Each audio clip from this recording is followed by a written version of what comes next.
How's it going, garden people? Welcome to the Hidden Gardens. Today we're going to do a tour of the front gardens. We're going to start here in the new area, the side front yard. It's going to be the soon-to-be cut flower area. We're very much in winter here, so we're going to touch on some evergreen and winter interest plantings. To the right there, the Castle Spire Blue Holly are covered, and they seem to be doing well and safe from the bunnies that way.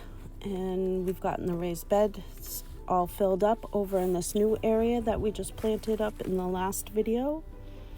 And we're gonna put some raised bed mix and some compost in come spring.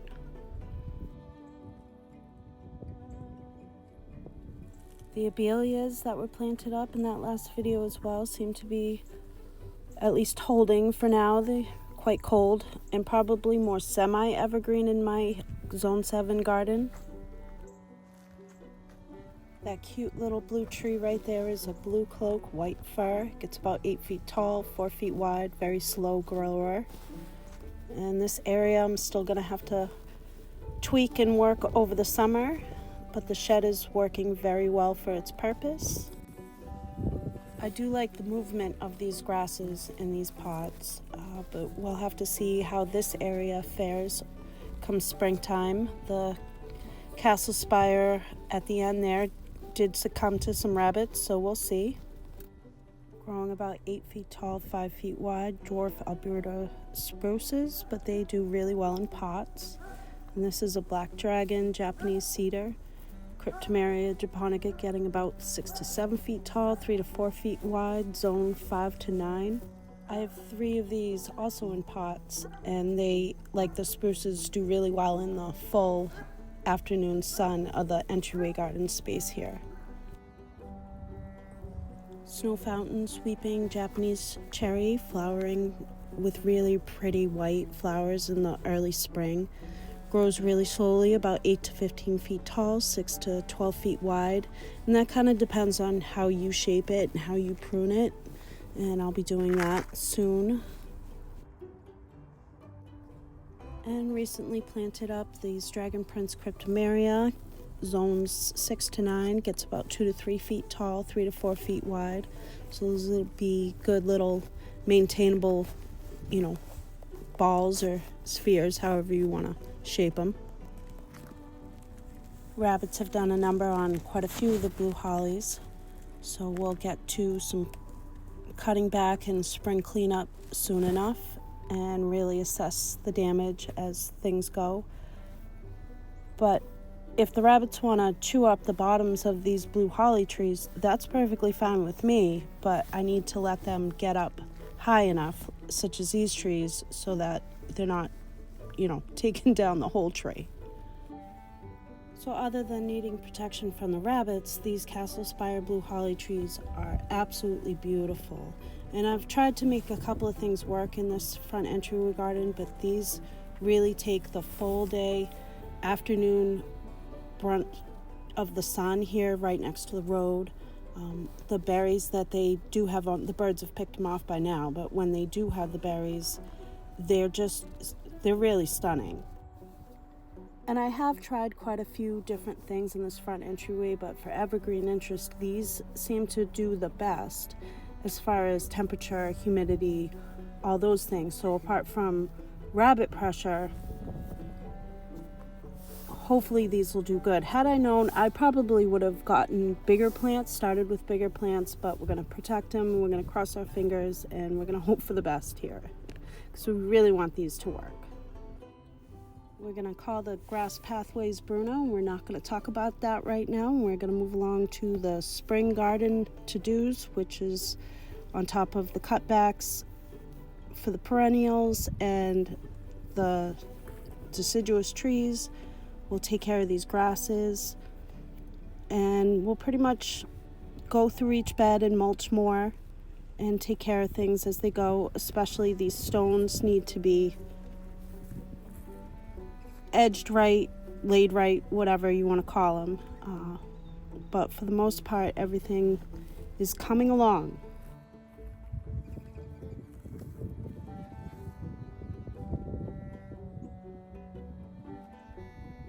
I absolutely adore the color on this dwarf baby blue spruce. I believe it's dwarf. We'll see eventually, but it's a slow grower, and if it starts to get too big, then that's the time to take it out and put another smaller one in. But in the meanwhile, it's super pretty, and it does have enough room in the corner of the garden to kind of grow and get fairly big. Or petalum might take on more of a semi-evergreen in my area. Hopefully they'll pull through. The Japanese holly are holding their own as well, so we'll see how those do come spring. Hellebores will be cut back soon. Got a nice yellow twig dogwood. I'm not sure, maybe I should cut that back this year. I don't know, we'll see. Also, the coral bark Japanese maple is just a fantastic tree. I mean, it's so beautiful in the winter time. Another dragon prince right here, taking on the little bit of a stress tone because it was fall planted and probably needs a little water. The hellebores are starting to pop up, so I'll cut that foliage back pretty soon here.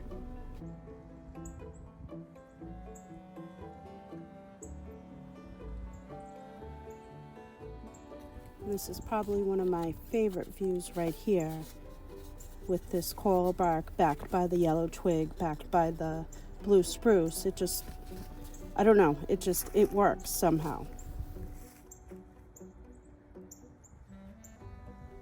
Now I'll cut this coral bark back come soon. Actually, I'll probably take a good branch that's up front and kind of make sure that it's even on both sides, but it gets about 15 to 20 feet tall, 10 to 15 feet wide, zone 5 to 8. So it's a fairly substantial tree when it eventually gets there. It's a slow grower though. And again, shaped to your own desires.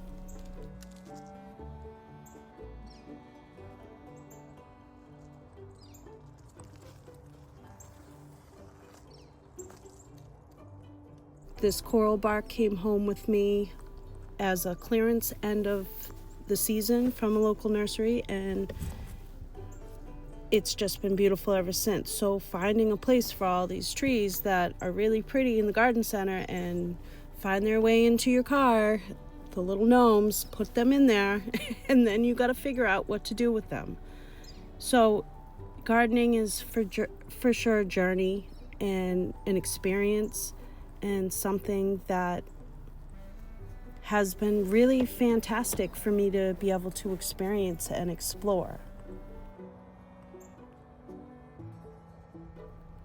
Each of these garden beds seem to be coming into their own, and the design as far as it goes, I struggled with, because it was, how do I have the pathways come from the road and the driveway and mail and all that. So this is kind of where I've landed so far. And I've thoroughly enjoyed this little Miss Lemonabilia. Really, really pretty plant. Very, very interesting foliage color throughout all the seasons. It holds some really neat, interesting color. Really dainty, pretty flowers that come out too. Really pretty plant. Again, we don't talk about Bruno, but we will talk about this garden bed over here that has plenty of space up in the front here to put all sorts of fun new plants come this spring, summer, and fall. We'll see how the area develops as it goes. We have some butterfly bushes in the back there. So hopefully those will come back and be nice and pretty this year. Another dragon prince Cryptomeria seems to be okay. And a gardenia right here, which is actually really, really pretty plant, but it's very, very slow growing. So if it could do a leap year type of situation this year, that would be great. Otherwise, really pretty flowers. I haven't really smelled the fragrance, but that's because the plant's so small. Looking forward to things growing and filling in and getting much bigger, and as time goes, things will be changed and edited and moved around, but it's definitely a fun journey to continue along. We'll add to the spring cleanup dividing this geranium right there.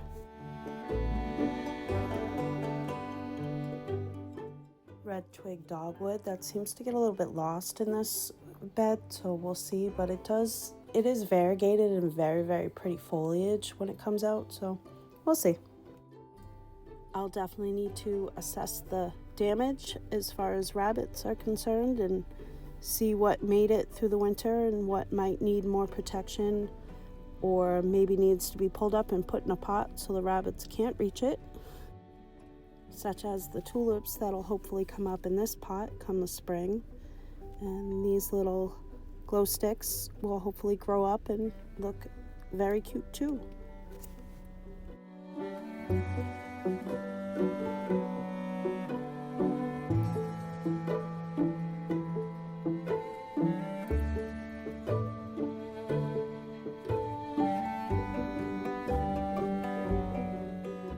I started documenting on YouTube for a couple of reasons, but one of the main ones is to research for the book that I'm writing as a student of anthropology.